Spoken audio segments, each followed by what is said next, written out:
all these races will be presented at some point in time. And this is what I was shown with the Celeste experience from 16, where the disclosure of all things, and that's not just the contact of races, but that's what space really is. That's what this place really is, the firmament above.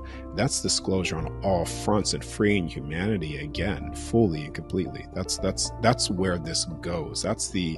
You could say that is one of the inevitable event markers where everything is revealed again. And so you're sort of getting this through a lot of different, you call it the art of war.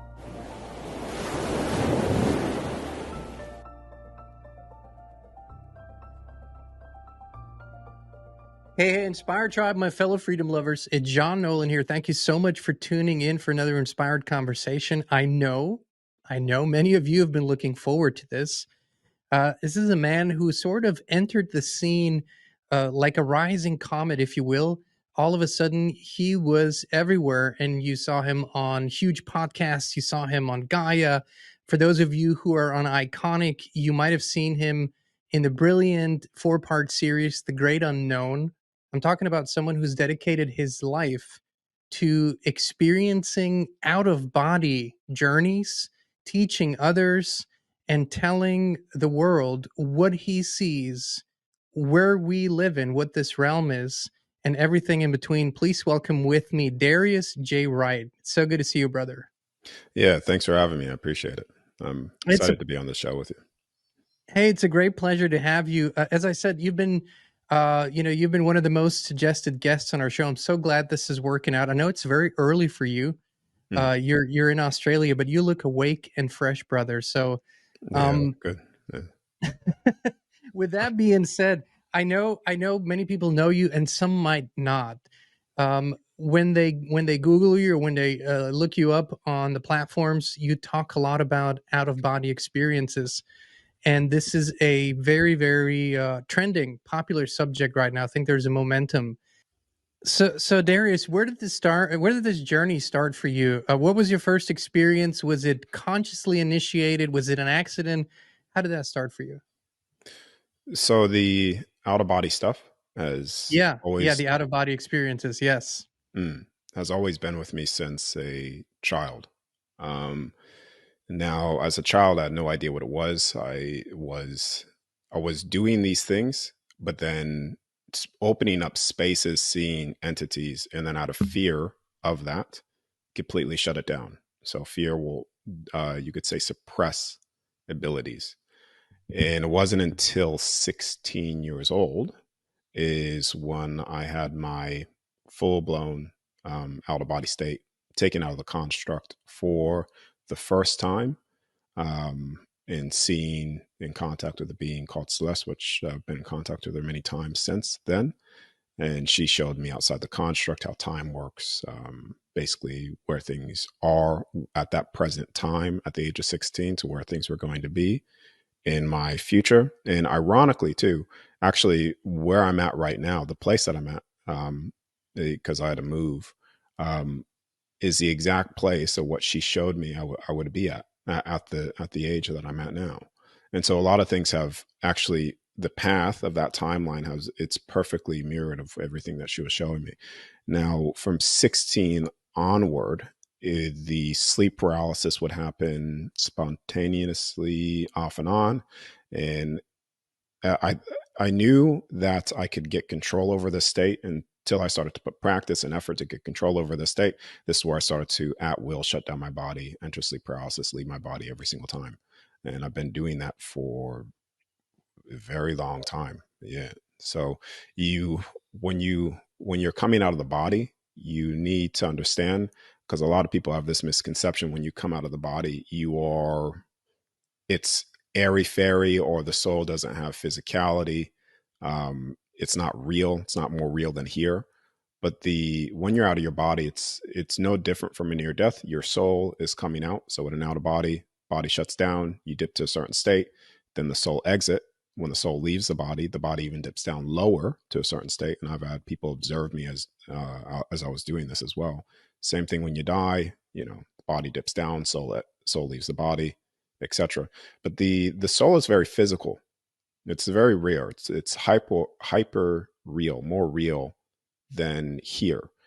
And the only way to really understand that is because if you look at the scientifically, the light spectrum, the human brain could only access a certain portion of it. And A very tiny portion. mm, it's supposed to be accessing more. This is where you go into I'll just use the term DNA because people to allow people to follow through with this, because a lot of this science is when it comes to DNA, cells, and etc. The heart isn't necessarily 100% accurate. But let's just say DNA. So we have a double helix DNA. And so we're only using those two strands, which is only allowing us access to a very limited light spectrum. But you can measure the DNA in the body. They say 12 helix supposed to be 13, and that's perfectly mirrored off the construct design. They even measured within the brain that we have 13 dimensional structures within the brain, which is all connecting to this. So they limited the body to only access a small portion of all that is around us. So when you come out of the body, you're accessing everything. You're accessing the full spectrum of light again. You're accessing the full field of all things. And this is where you get access time, thought forms. It's more physical, more real than what you could ever experience here because of that, because you're just accessing more. Mm. So if we can go back to this experience when you were 16, what was sort of your concept of the world at that time, your frame of mind, and how did you perceive this being Celeste when you met her? Like, what were your first realizations that happened sort of in this 16-year-old you?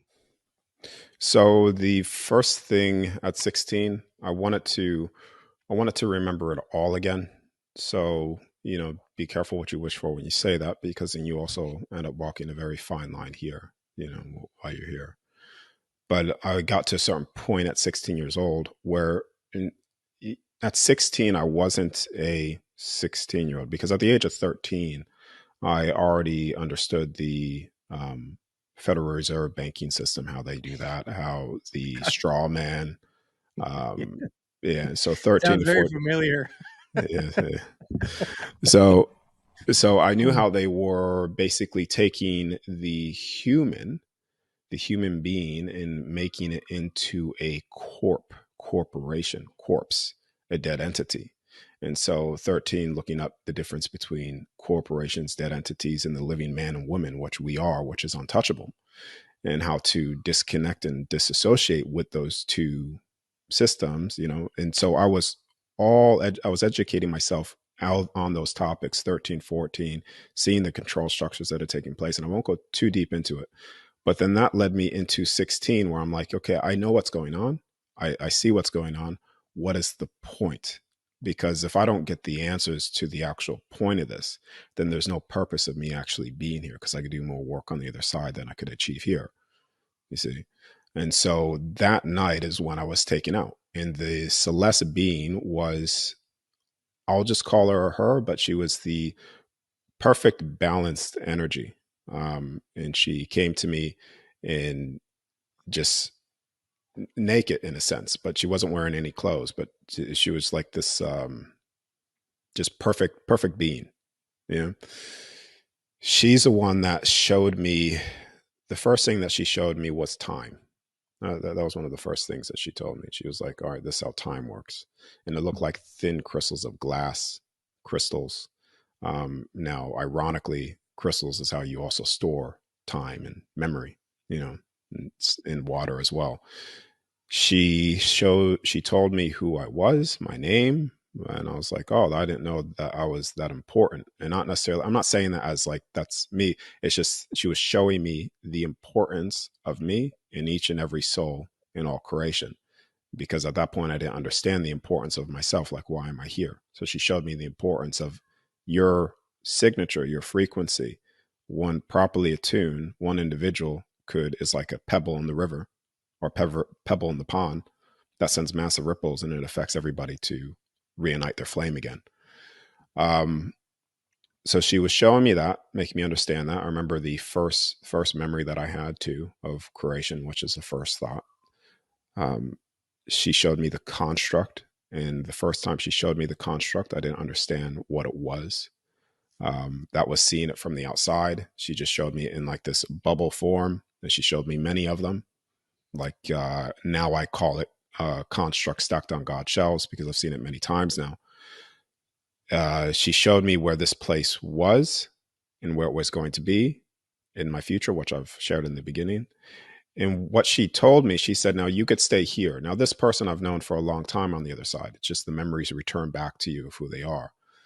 And she said, you could stay here, and you could stay here and you could do what you want. You don't have to return. And if I made the choice to stay, my body would have instantly died back on the bed. Um, and she said, or you could come back, but you're going to forget what I told you. And I said, no, I'm not. I'm not going to forget anything. So as I returned back, I made the choice to come back because I understood that this experience was so temporary. The whole thing was very temporary because when I was there, it seemed like I was only here for seconds, the experience. Yeah. And I made the choice to come back. And then from that point, I did forget the things that she told me until I started to have multiple controlled out of body states, targeting the same things, reactivating the memories again, and seeing it through many times now, all the things that she showed me when I was 16 years old, because it wasn't yet time for me to do the work that I'm doing now, due to that. Yeah. So that's in So, short. I haven't won that deep on the Celeste experience. This is the deepest I actually opened up about that. Mm. well, thank you. I appreciate that.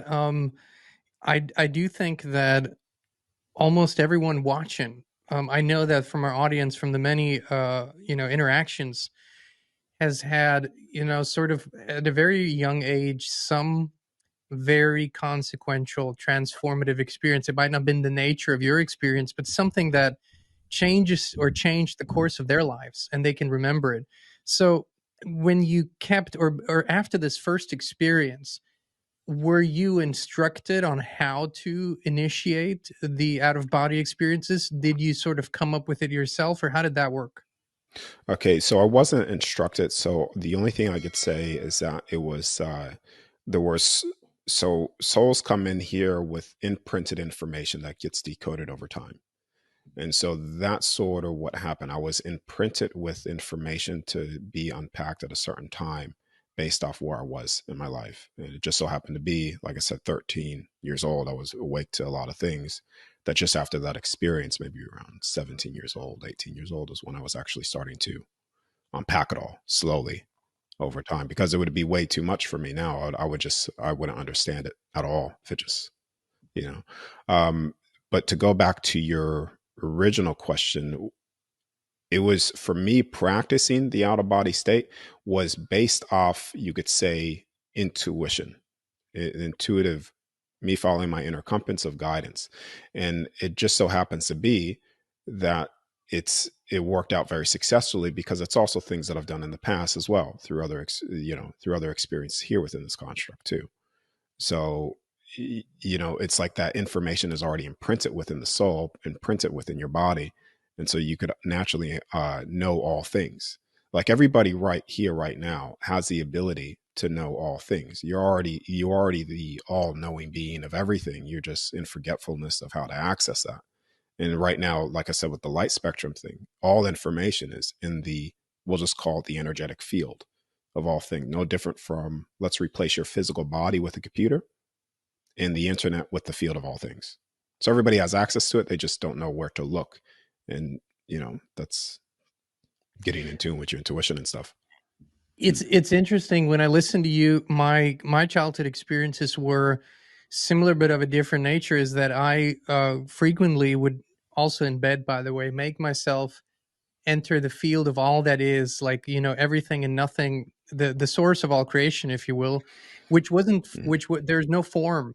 There's literally no form. There's just all that is energy, and that was my go-to place. It wasn't so everything that you described. I haven't seen those realms. Now, having experienced that over and over and teaching others, in terms of consistency, is it like, if you were to compare it, is it like somebody traveling to, let's just say, the same vacation destination and just exploring it more and deeper, or does it change over time, or how is that for you? Okay, so the when you're coming out of your body, or I'll just say specifically when you're on the other side, it doesn't change. There's a foundation of creation that is constant. Now, the ever for changing things, which this is what a lot of people get stuck into when they experience this maybe once or twice, and this took me a long time to figure out myself, is when you are out of the body, the constantly changing variables are you accessing thought forms and potential time events. And that took me a long time to figure out what the hell I was seeing and how to navigate that correctly. Because when you come out, you're not only you're not only seeing what's taking place here. So I could, I've done many experiments with people writing numbers on a whiteboard for me between 1 and 9, 1 to 10, in 4 days straight, getting them 100% accurate. And I've also scaled that into workshops as well, where me showing people, okay, let's pick a number, and then everybody getting the number right in a group setting as well. So, so when you're seeing things take place in real time here, you're also seeing your thought forms, other people's thought forms, potentiality of time events as well. And all those merge into the same space. So you could see them physically while at the same time seeing the energetic field around that being as well. And this is where you could start to, you could say, predict certain time events within an individual field. And I've done it for myself. I've done it to personal people in my life as well. Those are the constantly changing things. Now, when you understand that, then you could actually step into the foundation. You can move beyond that. So you could start commanding, well, what are the stars? What is beyond here? Or actually just moving to that direction. And you'll start to see that everything has a very structured creation. Like everything's very, mm, it's everything's created, very Mhm. intelligently designed.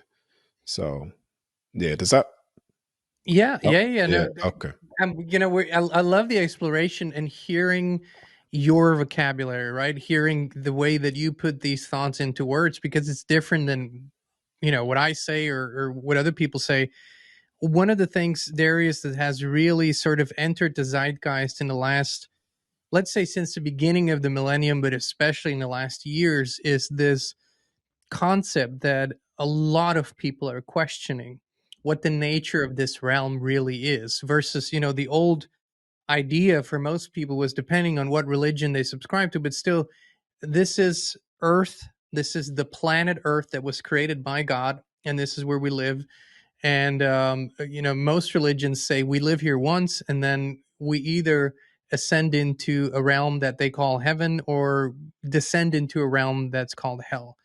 So the biggest question in most people's minds is, what is this construct really? Is it an artificial construct? Is it something that was constructed? Is there a grid that's overlaid? What is your perception of this realm? Okay. I want to just, I know there's a big question there, but I want to go right into, hell, what you just said there. Go Um, ahead. Go ahead. Now, what people consider hell, or let's just say sin. So, like, because this is going to tie all together, because a lot of what is written about in text are true, but there's also a lot of distortion and fear as well. And that's something that took me, like, a long time to really deprogram myself from the things that I had belief structures around, from seeing it multiple times. And it's, seeing it once, I'm like, no, that can't be true. Seeing it twice, like, I don't believe that. And then seeing it multiple times, it's just like, okay, that's what it is. Now, when you look at the hell, now you can experience hell on the other side. You could experience hell here. And all this is sinning on yourself of stepping out of unconditional love. So when you step out of unconditional love for yourself, you sin on yourself, because what you're doing, it's no different from me saying, water is good for your body. Drink water. If you drink oil, it's going to kill the body. So if you drink oil, you're sinning on your body. You're destroying yourself from within. So when you look at hell here, even frequency as well, what you speak dictate how your cells express themselves. And this has been proven in the water experiment, the rice experiment, where they could structure and program water, structure and program things within water like rice to either ferment or decay based off what they speak. Your body's the same thing. So they put people here in such a stressful stressful state all the time. And stress in and of itself will kill you. People die from stress. Love does the opposite. So the way the current structure and the system's set up is to get you into survival mode, put you in the state of panic, stress, fear, anxiety, and all of those things are sinning on yourself, on the body, and therefore destroying the body in a cannibalistic way. And then you are actually living in a hellish experience in physical density. Now, even when you're on the other side too, I've experienced this myself due to my own fears. All right. So when you're on the other side, you could create your own hellish experience by stepping out of unconditional love. Because then when you step out of that on the other side as well, then you start experiencing the opposite of your divinity, which is hell. So yeah, That's perfectly put. It's literally, the absence of love, the absence of wisdom is hell, no matter what realm mm, you are in. absolutely. So I appreciate that answer. So now to the second part of that question. Yeah. What is, according to your experience, what are we living in and who created it? So all right, and I'm just gonna go right into this and say it because the thing what I just said, not speaking truth, it would be, you know, bad Hell. on my It's a sin. It's a sin. It is a yeah. sin against ourselves. Yes, I agree. Yeah. So, and I'm not religious, but I'm going to tell you that based off what I've seen many times, is that this place there is a face to this realm. You could say there is a dome, a firmament above. That's how I've been shown many times. And now, when people think of what the text has said in the Bible of the earthly realm, the firmament, waters above, water below, like that's what I've seen. And that's what I've seen many times, and how the celestial bodies are all fixed points within the firmament above us. And these fixed points, stars, are actually dimensional portal access points. Same reason why certain structures, pyramids were aligned to them, because we have a total of 12 realms here. You could say 12 heavens, and the 13th being the container.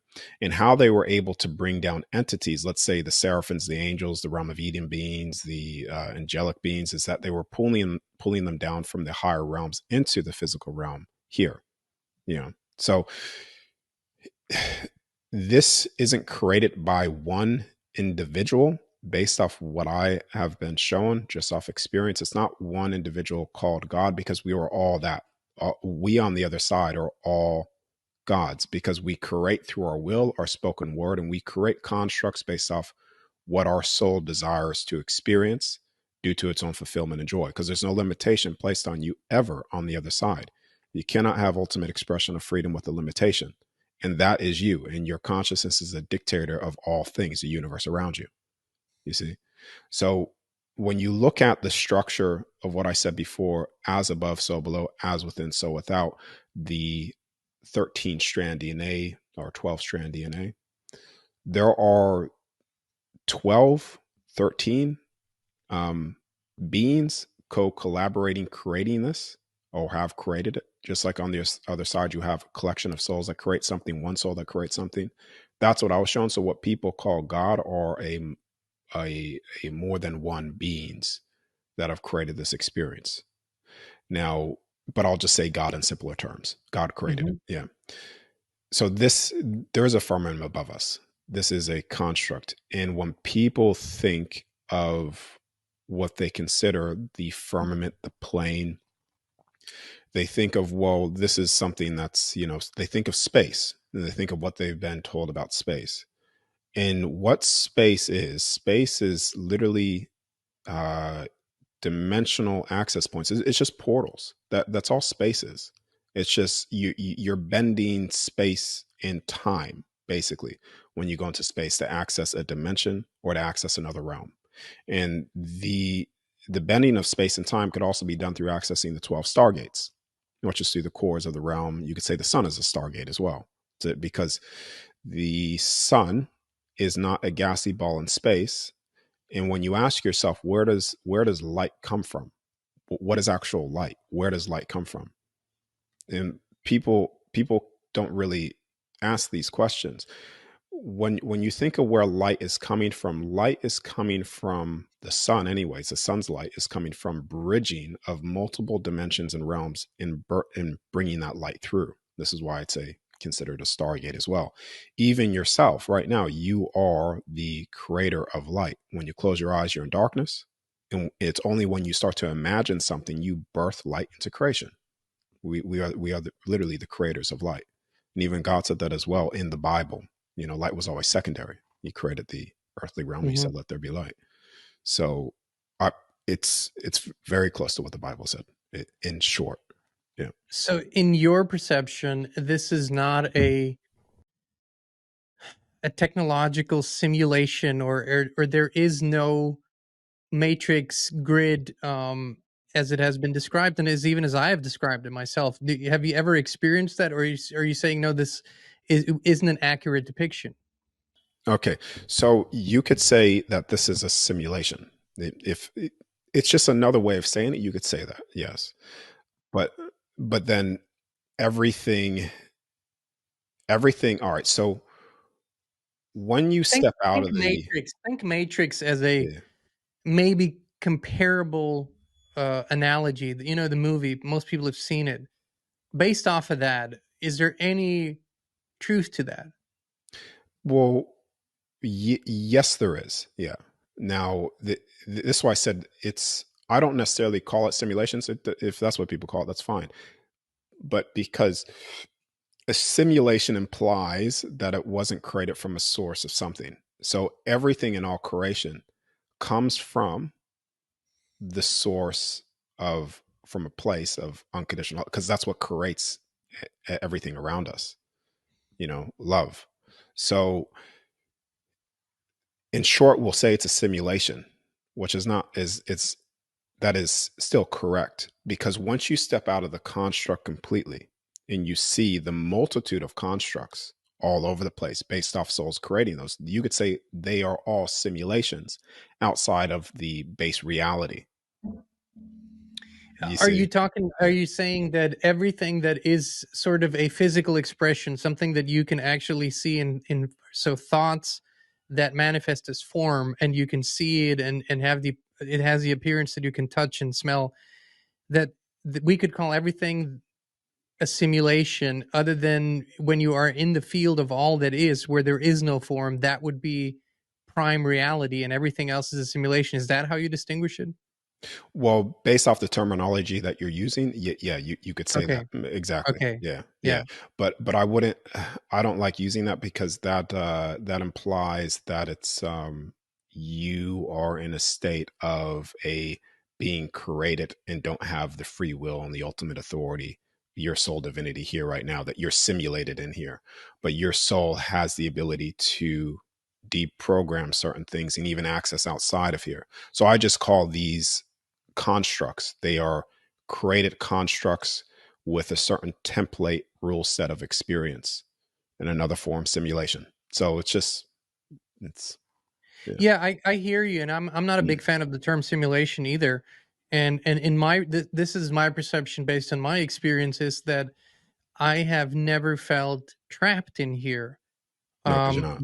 Yeah. Yes, but I also didn't feel, so my memory of where I was before I came here is vastly different than what I've heard from many others. So, maybe that's why I don't feel this way. What I do feel is that this realm, as it presents itself to us right now, is not conducive to who we are, in essence, and it's basically hindering us as best as it can from expressing that and experiencing that. So there's a lot of struggle for a lot of people going on to actually access what you call divinity. So who or what, if it isn't ourselves, which is part of the problem, but who or what is manipulating, messing with the energy here and messing with us? Okay, so when th- this realm was created, or the universe, the construct, this universe particularly, was created to experience that which we're not on the other side. So having the illusion of enslavement, imprisonment, control over the physical suit that we're using. Um, Now, when you create something like that, you also have the unexperienced, which is therefore the unforeseen events, which is where we are now. So when you could get a soul, this is how powerful we all are, but are unaware of it. And this is why I'm doing what I'm doing, anyways, is to empower the soul.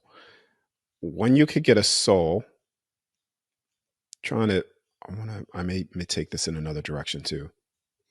For instance, when someone has a near death experience or an out of body state, if they have a strong belief system of something imprisoning them, they will temporarily experience that because they'll be creating that through their own will until they break free from the fear, and then they'll access what, they'll break through and the doors will open up to them again. So when you could get a soul here through manipulating the body and making it create what they want you to create or believe in, fear, anxiety, panic, all these things, what you end up doing is you end up putting that frequency into the field. And when that frequency is in the field, you suppress, you could say, the consciousness from fully waking up, because people are all accessing the field all the time, 24/7, completely unaware of that's what they're accessing. And this is where they just do things that are stepping out of love and all those things, because you could say they're in a place of not knowing what they're doing. Yeah. But the people that know this place know exactly what they're doing.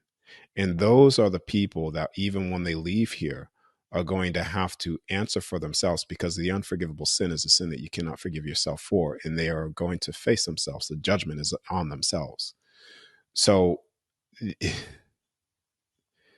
the ones that have manipulated the stress and all these things on souls that know what they're doing are doing it to basically, you could say, harvest the energy of the soul, of what it actually is, how it can create with thought forms and everything. The harvesting that field of energy to create what they want for themselves. So In, in, basically, sh- in short, sorry, go ahead. yeah. In short, that's what it is. But when you say things, when I say things like that, I just want to give it context too. When I say things like that, people will step into disempowerment. Well, I can't do anything about it, but you can, because the only thing that they have is fear on you. That's the only thing. Well, that's exactly what I was what I was going to say is, I think what you mentioned in the beginning of our conversation, that your journey had to involve a realization of what is currently happening in this realm and how it is happening, and how, you could also say that this artificial stuff, like you say, the straw man, the legal system, and the sort of as an artificial adapter that takes the living man and woman into a dead system, all of that. I think without discovering the truth about what people are born into right now, it's very difficult. Basically, without seeing that side, it's very difficult to see the other side. At least in my and your experience, it was like that. So for me, it's the consciousness that is trying to manipulate us is simply so inverted or so far from source that it has forgotten what it is, and is now basically like a leech, using what we have for its purposes. Yeah. Yeah. Is that how you would see it? Yeah. So yes. So I would phrase it differently, but Sure. yeah. Um, so what has happened, and this is why I said before, like I want to say these three things because it will give context to what I'm saying. You can't have ultimate expression of freedom with a limitation. You cannot have unconditional love with a judgment, nor can you have, or the other thing is consciousness dictates the universe. The universe does not dictate consciousness. Now, the reason why I say that, and I phrase those three things, even though I repeat them on many different platforms, is because when you look at the unconditional love side of those things and the ultimate expression, you can never stop a soul from what it desires to do in its full divinity. You can never stop that. when a soul makes a choice, you could stop the body, but when the soul makes a choice, nothing in all creation could stop that from being so. Same with every other soul as well. So when you have souls here, like I said before, with the stepping out of love and creating their hell in the physical body, sitting on their body, or even stepping out of love on the other side, you could say they're creating their hellish experiences or hellish universes and constructs and creation, because they're creating from a place outside of love. So when people have come here in a state of love, and some people have fallen so far out of love that they have turned into what's considered a demon. So right now you could have demons all around you, but you're unaware of it, or demons, or you could be aware of it, but a demon could be someone in your life right now that has fallen out of love, and they're out of love towards you. So then they're becoming demon-ish out of love, so they're expressing hateful things to you, etc. And it's not so these individuals have fallen so far out of that state where they are expressing from a place outside of love, expressing from a place of anger, fear, and projecting that to individuals, control. And it's only when enough souls are able to hold a high frequency of the spark of creation of all things of unconditional love is where you start tuning that other soul that has fallen back into stepping or standing for the second time again and realizing who they are. And this is even, I know this sounds new agey. I don't want to take it there, but even when you look at the most wicked things that have been done, it, the beings there are still loved. And I know that may be a massive disagreement with other people, and people may disagree with that, and that's okay. But the only example I could give you is or do you have a child? Yes, Oh, 3. okay. So let's just say I'll just say you have two. So we'll have one of your children, number A. He is, let's just say, the best. He acts in love and accordance to love, all those things. And then child B, let's just say he has fallen so far down out of that where he's actually expressing himself in the control structures, fear, hurting another being. You never lose your love for those two children. You may disagree with the other, but you still love him. And You know, this it, is not, it's not hard for me to comprehend that. I'm, I've done deep trauma healing work on both sides, as a facilitator and first, of course, as someone who, experienced the healing. And in that field, you can only do that when you go to source, in the presence of source. Otherwise, there's no healing. And in the presence of source, there never in that healing work is judgment. It just doesn't exist in that work, or you're not doing the work. So that is not hard for me to comprehend. I think we're talking about different spheres of experiences. Like, I'm sure, as a man, as a human being, in the face of injustice or violence, you will interfere in the way that you feel mm, it's necessary. absolutely. And I think that those are different spheres we talk about, and we kind of need to, it's easier for people to hear what you just said when we can sort of set the framework. Now, you talk about, or we talk about the bodies, we talk about the soul, and then indigenous cultures and the Gnostics, for example, also talked about spirit. So where do you see is there a difference between spirit, soul, or is it sort of interchangeable in your perception? Okay. I will answer that, but I want to go back to what you were saying too, and I'll allude to that. All of the So, above, my friend. yeah, okay. What you were saying too with and what I was talking about, love and those things as well. A lot of people take this as okay, well, that's what he said. So that means let the wickedness be done to me here. And that's not what I'm saying at all. Because you could protect, and you could say, hold the full armor of your divinity here right now in a state of love, of protection to self and others. That's it. You see. So it's Oh not, yeah. yeah, it's not allowing the evil things to be done because you have to be in a state of unconditional love. So therefore, you need to allow them to do that upon you. That's not at all. Yeah, because then that's We're in stepping full out of love for agreement. self. In Yeah, full agreement, yeah. yeah. So I wanted to make that just Thank you. state that so then people can't take that and run away with it in another direction of, you know. Thank you. Yeah. Appreciate it. Yeah. Um, now to the spirit thing. Now I've it's just the soul. And so I'll talk about it from my first-hand experience, and then I'll what people are calling spirit. So your soul is here right now in the physical body. And when you come out, your soul comes out. Your soul is physical, more physical than the physical body. You are, it's all the pleasures of physicality with no limitation. So what people call spirit is is another version of your soul records in a sense. So the spirit, the terminology there is accessing a portion of a record within the soul. So right now, we are all the fullest expressions of ourselves, the highest versions of ourselves here right now, in forgetfulness of that. And it's when you come out near death or out of the body and you see yourself again, you start understanding why you act the certain ways you act or do things a certain way you do things based off all of the other experiences that you had accumulating to this being that you are right now.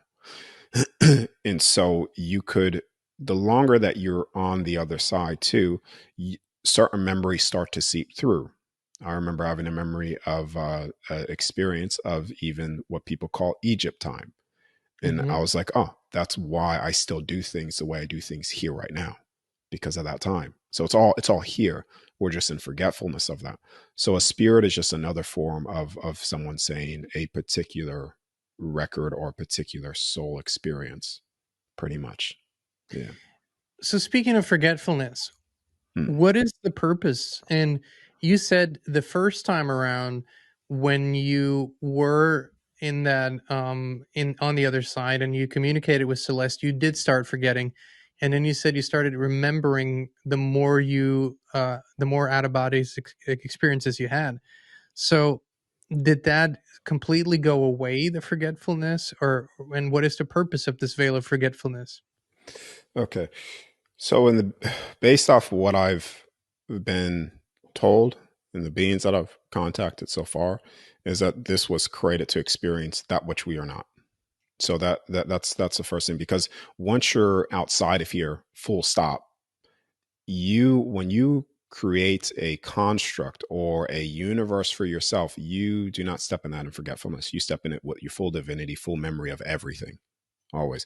This is the only place where you step into where you are forgetting and experiencing the opposite of what it's like not to be that. You said you started you did forget, like that being said you would forget, like Celeste Hmm. said, but then once you started going back more often, you remembered again and you quit forgetting. Is that so now when you travel out of body, when you go on the other side and when you come back, so you're not forgetting anymore? No, not at all. Not at all. Yeah. I don't know. The only thing that I could say the reason why I forgot that experience was because some version of myself uh, made me forget. Because if I was shown the path, like this path, exactly how it was laid out, I don't think I would actually have been walking this path that I am unless it was done in a very organic way. And because it the reason why I became public or started doing this is because I got triggered. Well, got triggered many times, but the most important one for me, where I was just like, okay, this is my whole life.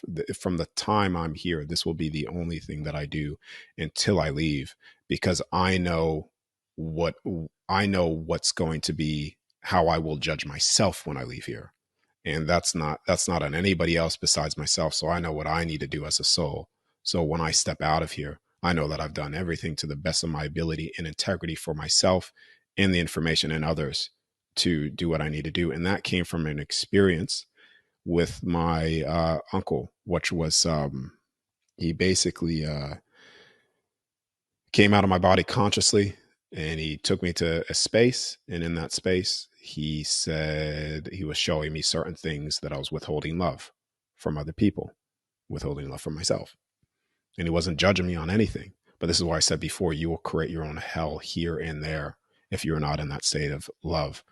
And when I say little bits of love, they weren't like these massive things. They were just like, little things that I was doing that I knew I was in the state of knowing what I was doing that brought me to my knees in pain. It was the greatest pain I've ever felt of judgment on myself. And and it was because I was in a place of knowing that which I was doing. And the people that don't know what they're doing, they don't understand it, they won't necessarily have that weight on their shoulders like that. But it's when you know what you're doing and you're walking that path in knowing what you're doing and stepping out of integrity. I, I don't wish that on anybody to reflect on that. And that's why I was like, okay, this is what I'm going to do from now Well, on. that you Yeah. just defined hell, basically. You just defined Mm. the experience of hell. So you are teaching others, and what would you say is your main purpose, your main intention in teaching people to consciously have these out of body experiences? And what do you see in the people whom you are teaching? What is changing? So my purpose in teaching it or showing people this is to give them the tool to do it themselves. That's basically it. Because I was actually battling with, all right, well, what's the best way to share this information? I was like, what is the best way that I could do this? Do I just constantly just talk about the other side? And it took me a while to figure out. I was like, you know what? The best way to do it is to actually someone to see it for themselves. And then at that point, like all I need to do is say, just do this, do this, do this, see it for yourself, and you will come to the same conclusion eventually. Because I don't necessarily even have to go down certain paths or say certain things because everybody will see it anyways. And that's why I've been doing it. And a lot of the people that have shared success, yeah, it's changed their life. So that's Yeah, mm, I've watched some of those testimonials on your channel, and yeah. they're very interesting to watch. Did any of you students that frequently travels, if you want to call it that, come to any different conclusions or has seen things that you haven't seen? Not yet. No, not that I've not that I've shared, or the countless of written testimonials that I get as well through email and stuff like that. So what people are, the differences here is, like I said before, when people are accessing thought forms in time. Yeah, So I, I, that's going to be the massive difference between individual experience, because people are going to say, "Oh, I've accessed something like this," and then when they look into it, they're like, "Oh, that was a time event," or that was actually what that person was thinking when they start asking questions. But everything has been pretty accurate, to what I've stated. Um, so right now we live. And hold on, I just want to say this too. Yeah, Yeah. go ahead. This is why the first thing that I did for myself to make sure that what I was seeing was accurate is, like I said before, I did an experiment on a whiteboard. Okay, so Hmm. because I just want to say this as well. For years of doing this, I went into a place of saying, no, this is not true. I'm hallucinating. This is not real. So so just to give people context, I was there, and I was there for a long time, just as much in fear as well.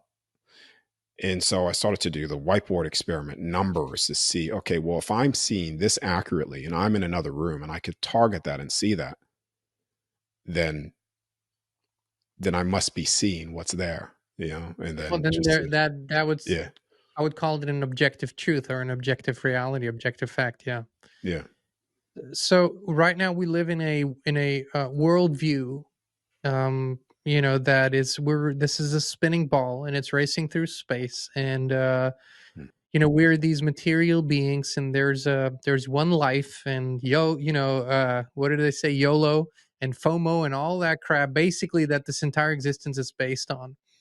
What what is the purpose to um bring the knowledge that you have found as an objective truth to the people, and what would change if the world thought of this realm and the people of themselves the way that you see yourself in this realm? What do you think would happen? World will change instantly.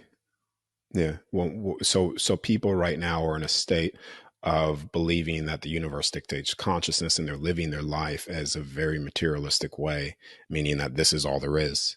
So when they realize that their soul is who they actually are, and they live on forever in the divinity of this creation and every other soul in love, it would end all man-made constructs, all man-made beliefs, all man-made control structures to enslave the physical body in the expressions of the soul here in physical density.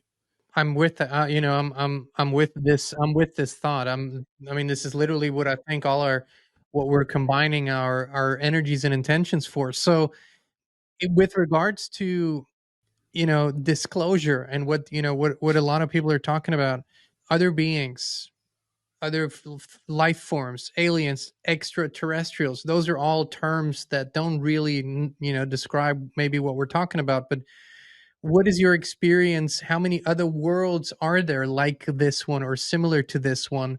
And what role does that play for us? Two versions of this. On the other side, there are similarities to other creations like this, but like I said, you're in your full divinity, your soul, so you're not in forgetfulness or any of those things. So a lot of people state that the bodies are created in the image of God, but it's actually your body's created in the image of your soul blueprint.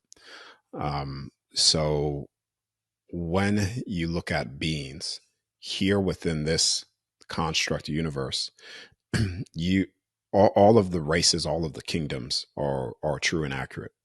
The the ones that look like lions are true.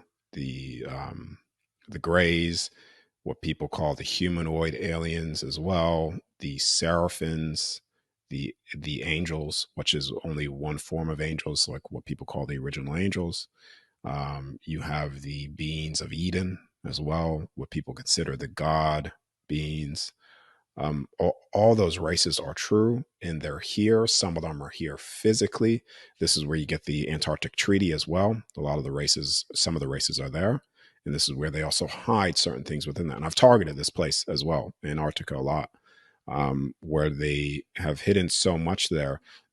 There's actually still to this day in Antarctica, some of the original bodies.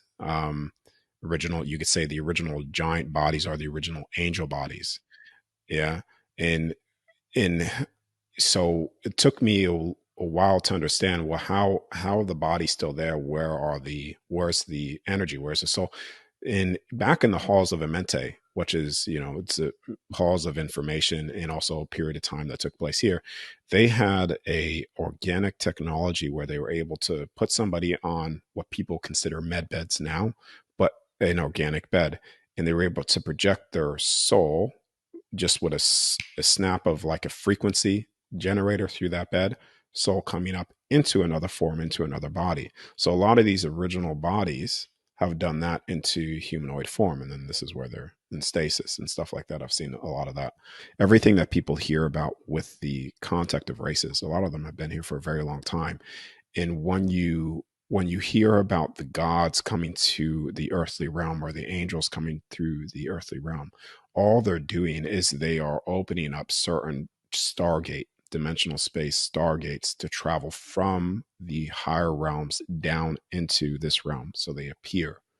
And this was, you see it all through the text, where, these beings they held more light around them, because all they were doing was they were traveling down from different realms here. That's pretty much it. Yeah. And this is where you get space travel. Space Yeah, travel, people think about, in space and stuff like that. It's not like that at all. Space travel is just, you are teleporting through portals to different locations within the entirety of the universe. It's not a vacuum either. So yeah. which makes a lot more sense anyways. Like there are like a lot of these technology, other forms of technology are just replicas essentially of what we we're trying to replicate that now because they were using all this organic technology, and all these beings were so much more intelligent. It's where you go into the what they call castles and things like that. People think those are medieval things, and how they built the pyramids were medieval. They were just highly advanced people that that knew the design of this very construct that we live in. And this is what I was talking about, the races. Let me go down here. These are the ones that I've seen, like all the races that I've seen. So I've seen the Greys. There, what I've seen with the Greys, there are three three different forms of Greys that I've come in, or four different forms of Greys that I've come in contact with. The tall ones, the muscular ones, almost look like they're bodybuilders. Short Greys and the black Greys. Seeing those, and this is where a lot of things, they get all this stuff through, put it through movies and messages, and this is where you may lose people, but all this is very, very true. And a lot of the information now is coming out through whistleblowers, and they're also presenting this information through, it's all going to get released. It already is, for what's happening now, because people are finally ready for it, I guess. I know that the future is not set in stone ever. I mean, because we are creators, and so Mm. our level of consciousness, our intention, dictates where this is going. But is there a tendency that you can see, and are you being shown these things as to where the future is going, where the human family is going, and what we can sort of expect in the next years, decades, maybe? Yeah, I'll share that too. Yeah, definitely will. I just want to show you the rest of these. Yeah. But what people call dragon races, those were a true entity, and this is also in the Chinese text as well. But these were highly intelligent beings, and this is where you get like the dinosaurs. They're actually, part of the dragon races. Or one of the originals, and you have the ones that I've contacted are the whites, the black ones as well. You also go into the original size of the original human. Right now, like I said, things have been so, there's different.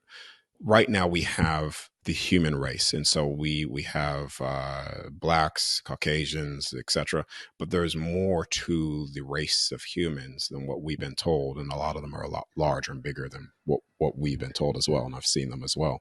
This is where you go into the fossilization of certain things, and so I've seen Anunnaki beings, I've seen the angels. Now the angels are what first time I seen one of the angels, they are exactly what they people think they are, the white wings and stuff like that. These are the original angels, but I've also seen the different forms of them, like these beings as well.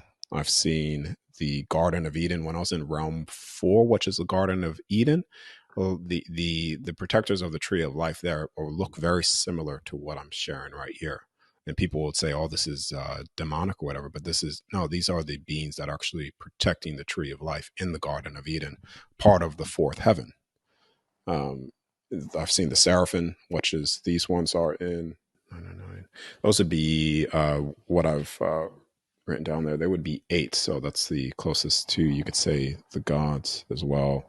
You have what people call gods or the Olympians. Like we have a race of beings that look like god-like Olympians. I've seen those races, the hybrid races, these races. Seeing these races here, what was in So them. why do we don't not see them on a daily basis anymore? Yeah. I'll stop sharing my screen, and I just wanted to show you No, all no, the no. ones. You can keep showing, keep showing. I'm just those are questions that pop into my head, as you're showing Okay. them. Yeah. No need to share anymore though. I'll just stop real Okay. quick. The reason why I wanted to share that is just to show you the things that I have come in contact with. Now, this may go over not your audience, but other people. But the so this goes into, a lot of them are here. Not all of them. Now, a lot of them are here because they've think about what I said before, how they come down through stargates from higher realms here. So some of them have been here since the beginning, and some of those races have not. So what you will, and things that I've seen, I'm going to say this very lightly at the same time, so it's not putting people in a state of hope and then hope harvesting and all these things, but the all these races will be presented at some point in time. And this is what I was shown with the Celeste experience from 16, where the disclosure of all things, and that's not just the contact of races, but that's what space really is. That's what this place really is, the firmament above. That's disclosure on all fronts and freeing humanity again, fully and completely. That's where this goes. That's the, you could say that is one of the inevitable event markers where everything is revealed again.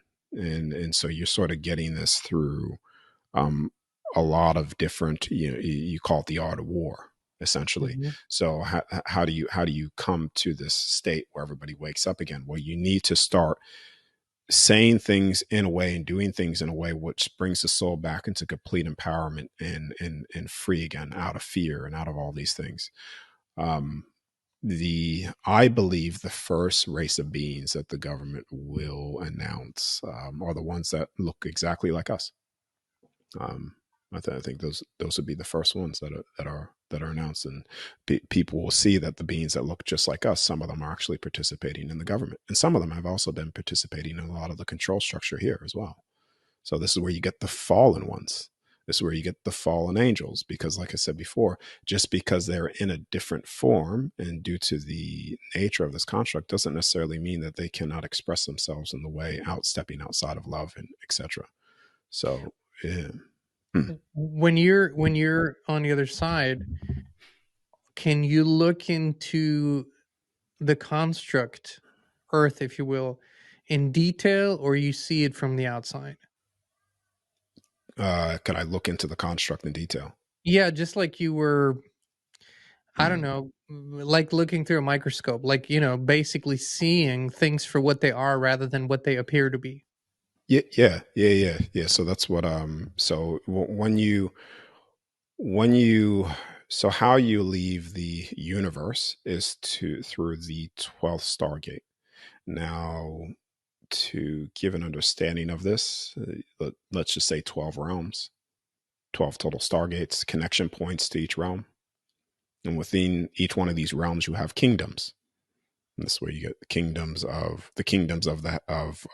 realm of Eden, the kingdoms of the heavens. I've been able to see this from the outside and also see the layers of the realms, you could say, stacked on each other just through different frequencies, and see that. And like I said before, I've targeted certain things here first before, to make sure, through the number, seeing people making a coffee, seeing what they're doing. There was someone that shared their success in achieving the out of body state. Her name is Kelly. She basically came out of her body and was able to see her son that was in the military, still in the military, see exactly where he was, seen the coffee shop, saw what he was thinking as well. Called him up and said, "Oh, I've seen this," and it was verbatim everything she saw.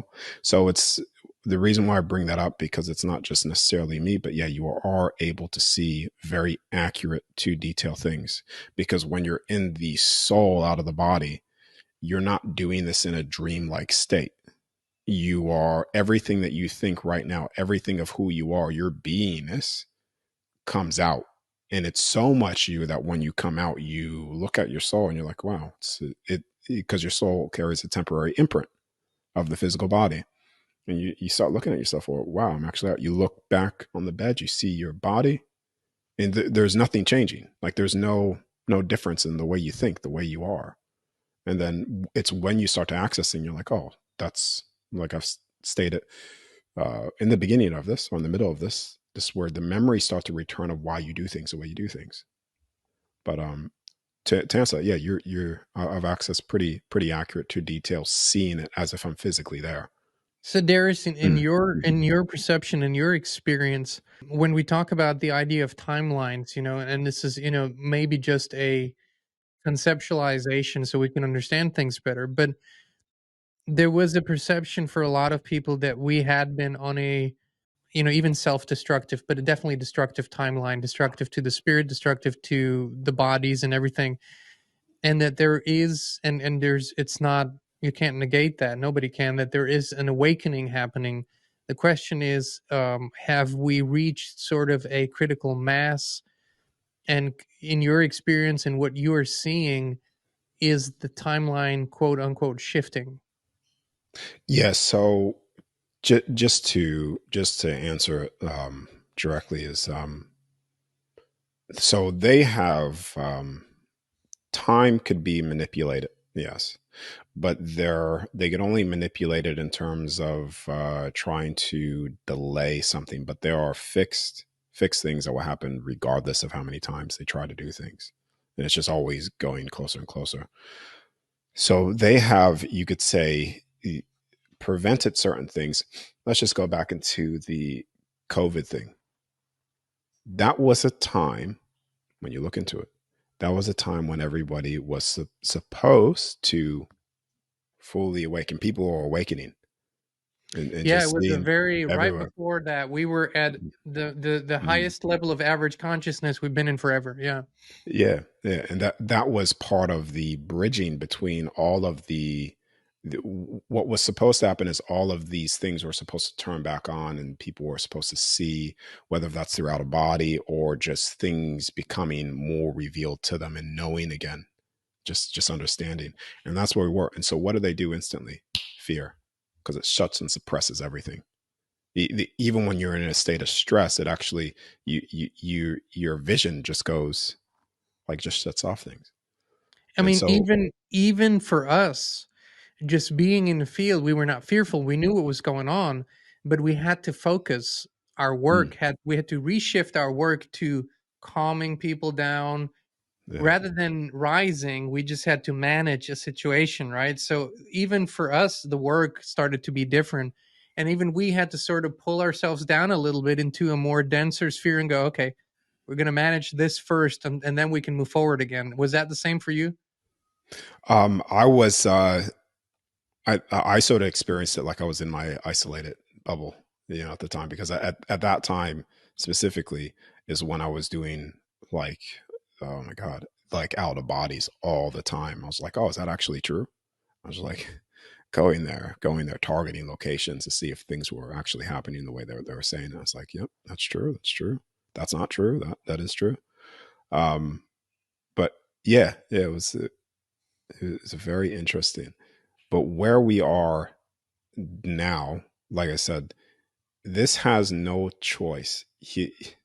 Humanity in this construct, the way that it was created, in a sense, things have no choice but to unfold and reveal themselves, and it's going to.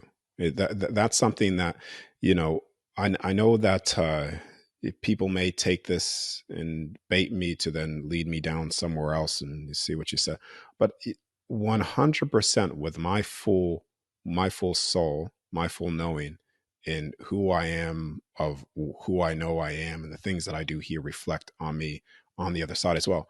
I put my hand up in full knowing that this place is the the set fixed marker is for every soul to stand again, to fully see it again. And that's what I was shown at 16. And when I look at the things that have led up to that and the certain actions that I've taken and other people have taken, we've all taken, is all leading up to the what people call an event.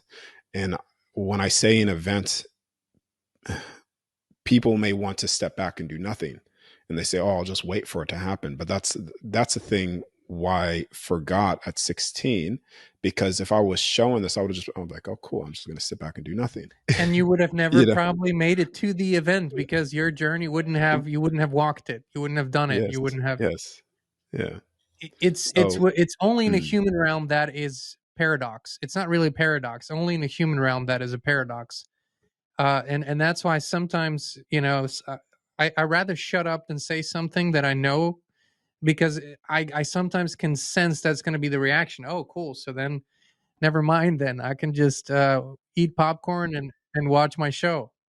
well, it's like the phrase that I use, um uh y- trying to force somebody awake would actually do more harm than good, because it's like telling a blind person or asking a blind person, what does the color blue look like? They're not going to be able to tell you. They'll see again. They'll eventually see again. They'll see all things again, but people have been temporarily blinded.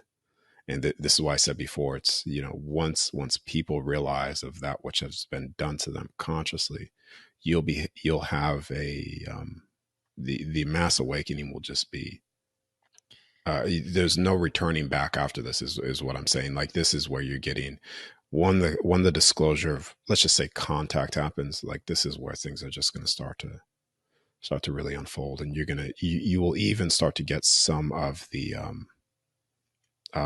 what people consider biblical beings presenting themselves as well. Well, there's a million directions we could go, but I think I'd rather extend an open invitation for you to come back and do this again. But before Okay. we bring this conversation to an end, I would like to ask you, Darius, where can people get in touch with you, learn what you're teaching, and experience out of body journeys for themselves? Okay, I appreciate that. But I would just, anybody that wants to know what I do, don't necessarily. I don't necessarily like the promotion at the end and stuff. Just have people read my mission statement. That's all I want. Read the mission statement. If you align with that vision and that purpose, then become a part of the movement. You can look at the work that I do and what I do. That's very important. Yeah. We'll put the link in a description. I love how you put that.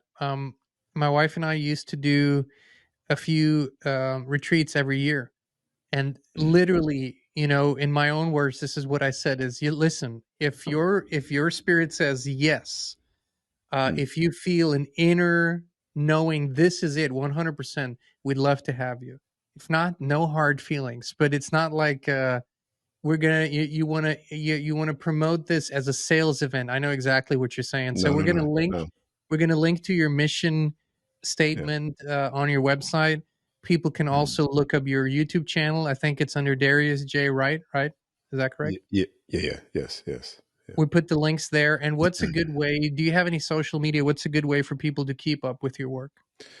So I'm actually off social media. I don't have any Good for you. yeah. If someone sees a social media account, it's not me. The only thing that I have is, the only form that I like to keep in contact is just my site, interview platforms, and just sharing up to date information, whether if that's, things that people experience, because I try to detach from it, and I've done so very, very successfully from it, because I just want to focus on the mission. That's it. Like I said in the beginning, my Uncle Bob told me, and also things that I've connected through, which is what they consider, I'm going to say this in quotation so it doesn't sound egotistical, but the great work, which is waking people up to the other side. Because once they wake up to that, they wake up to everything. So that's anything other than that, dabbling in social media, dabbling in this, just takes me further away from that. Things like this, having you to share things with, that supports, because then this spreads, you spread it, you become a part of it, and you're already doing it. You're already waking people up, whether if you realize it or not, which you do realize it, but I'm just saying, and that's the whole point for me. That's all I want. I love that. And I think you're part of a group of people on earth today that live that without compromise, the way that you express it, which I think is the only way to go from here forward, right? All the compromising, which is always a fear thing either way. So I appreciate that. Thank you for taking the time today, for sharing what you do and your experience. And I would encourage people to go over to your website, take a look around, and just feel your way through it. But thank you for your time today, Darius. We really appreciate it. Yeah, thank you for having me. Appreciate it, man. And Inspired Tribe, thank you so much for tuning in. We love you. We appreciate you. And we'll be back with you again very, very soon.